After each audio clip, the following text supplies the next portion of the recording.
भगवतो अरहतो सम्मा सम्बुद्धस्स नमो तस्स भगवतो अरहतो सम्मा सम्बुद्धस्स। কঠিন জীবনদান অনেক ভালোভাবে হচ্ছে, এবারটা আগের থেকেও অনেক বড় করে করা হচ্ছে এবং এবার একটু বেশি বড় করে করা হচ্ছে। আর এখানে চোখ বাটি দেওয়া হচ্ছে যাতে তাদের সাহায্য হয়। এরা 3 মাস যাবত যে বর্ষাবাস গ্রহণ করার পরে প্রবণা পূর্ণিমা হয়, তারপরে এই প্রত্যেক বিহারে বিহারে একটা মানে একদিন ফিক্সড করার পরে এই কঠিন চিবর দান করা হয়। আর এই দিনে আমরা তখন সবাই মিলে অনেক আনন্দ করি। চিবর দান, কঠিন চিবর দান হচ্ছে আমাদের কঠিন চিবর দান। যে চিবর হচ্ছে আমাদের, চি হচ্ছে আমার বর, আর চি হচ্ছে আমাদের উত্তম, বর হচ্ছে আমরা বস্ত্র, যাকে বলে আমরা উত্তম বস্ত্র। এই দানের মাধ্যমে আমাদের দানস্ব রাজা করা হয়। এই জন্য আমি সবাইকে কঠিন চিবর দান উপলক্ষে সবাইকে শুভেচ্ছা অভিনন্দন জানাচ্ছি, সবাইকে ধন্যবাদ। আজকে বাদেরঘাট ঐতিহাসিক বৌদ্ধ বিহার অ্যান্ড অনাথ আশ্রমে শুভ কঠিন চিবর দানোত্তম অনুষ্ঠান উদযাপিত হচ্ছে। সকাল থেকে সন্ধ্যা পর্যন্ত আমাদের অনুষ্ঠান চলবে। আমরা এই দিনে বৌদ্ধ ধর্মের প্রতিটি নরনারী এবং শিশু সবাই মিলে আনন্দে আমরা আজকে মাতোয়ারা হয়ে যাই। শুধু আজকে এইখানে না, খুব বাংলাদেশের প্রতিটি বিহারেই এই উৎসব উদযাপিত হচ্ছে।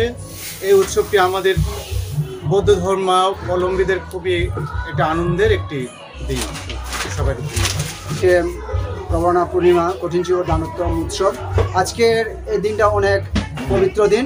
আজকের এই দিনে বুদ্ধ যারা থাকেন, বুদ্ধিস্ট যারা, তারা কঠিন সুতো দিয়ে তৈরি করে ভিক্ষুকে চিবর দান করে, সেই জন্য এই চিবর দান বলা হয়। এবং আজকের এই অনুষ্ঠানকে সাফল্যমণ্ডিত করার জন্য বিভিন্ন দূর দূরান্ত থেকে দায়িকা-বৃন্দ, উপাসক বৃন্দ এসেছেন এই বিহারে, পাথরঘাটা ঐতিহাসিক বিহারে। এই বিহার দীর্ঘদিন থেকে, অনেক বছর থেকে দানোত্তম অনুষ্ঠান করে যাচ্ছে।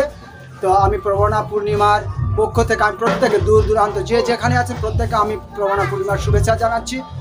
জগতের সকল প্রাণী সুখী হোক, সুখী হোক, সুখী হোক। অন্যতম শুভ কঠিন চিবর দান।